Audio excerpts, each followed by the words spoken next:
Kanina po ay tinalakay natin at pinatunayan sa pamamagitan ng Biblia na ang tunay na tagapangaral, kapatid na June at kapatid na Leo, ay pasado dapat sa kautusan. Ang aral na itinuturo niya ay batay sa Biblia at maging sa patotoo. Ibig sabihin, yung biblical prophecy.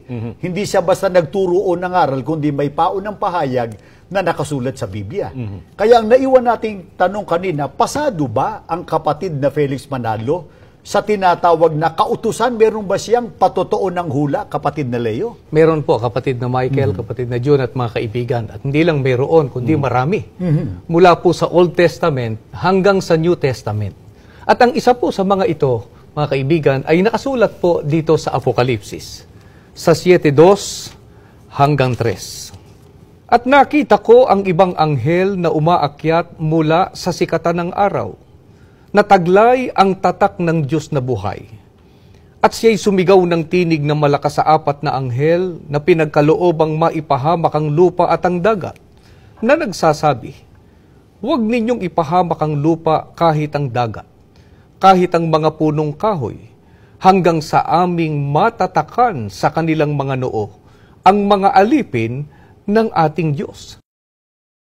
Mga kaibigan, meron pong binabanggit sa talatang ito na ibang anghel na magmumula sa sikatan ng araw, na magtatatak sa mga alipin o lingkod ng Panginoon Diyos. Ito po'y hula ng Biblia na sinasampalatayanan ng Iglesia ni Cristo na natupad sa kapatid na Felix Y. Manalo. Teka muna, baka sabihin ng iba, kapatid na Leo, ang binasa natin sa talata ay anghel. Bakit natin sasabihin, yun ay tumutukoy sa kapatid na Felix Manalo? Meron po kasing ibang interpretasyon o pakahulugan.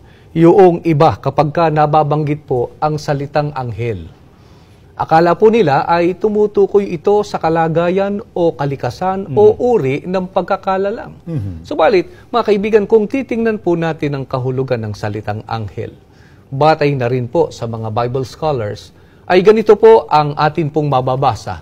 Dito po sa Cruden's Complete Concordance to the Bible, sa pahina 16, dinggin po ninyo. Angel, literally, messenger, a minister or pastor of the church. Baka isipin ng iba, kapatid na Leo, ganito, ang batayan pala ng ating pananampalataya ng mga Iglesia ni Cristo, Bible scholars, hindi talata ng Biblia. Meron ba tayong mababasa na talata sa Biblia na ang katumbas ng anghel, angel, ay sugo ng Panginoon Diyos? Meron po, kapatid na Michael, kapatid na June at mga kaibigan. Doon po sa banggit na ibang anghel, ganito po ang ating mababasa sa mismong Biblia. Sa talatang binasa po natin kanina sa Apokalipsis 7:2. Dito po sa Revelation 7:2, sa Young's Literal Translation. Dinggin po natin. And I saw another messenger. Kaya, ang terminong anghel po sa Bibliang Tagalog na binasa natin kanina ay tinapatan po ng messenger o sugo.